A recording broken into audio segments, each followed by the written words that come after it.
Hello and welcome to Jane Tanner Designs Crochet YouTube channel. Today I'll be showing you how to do a picket stitch.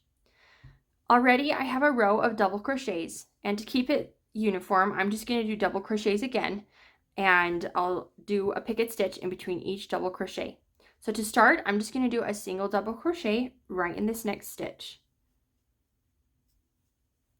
Now I'm going to work on my picket. For this picket I'm going to chain 3. 1, 2, 3. This might be unique to Jane Tanner Design, but this is how I like to perform my pickets. I like to slip stitch into the under loop of my first stitch here. So I did 3 chains, and I'm going to go 1, 2, 3.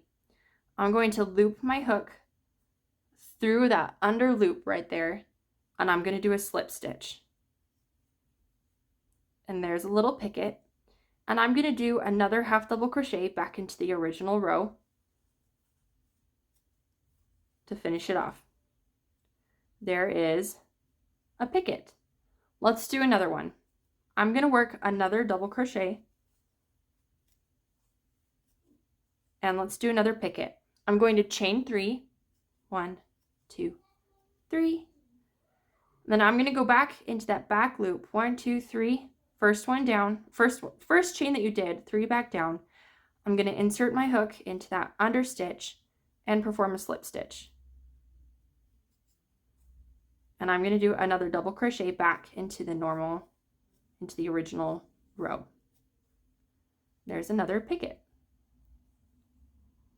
I prefer to do it this way. It allows my stitches to be all on the outside of the project, if you can see that there, all on the outside.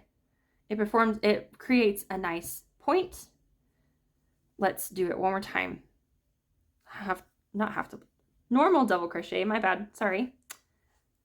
Chain 3, 1, 2, 3.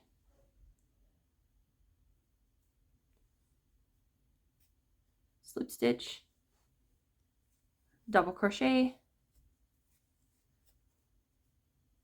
and there we have another picket stitch.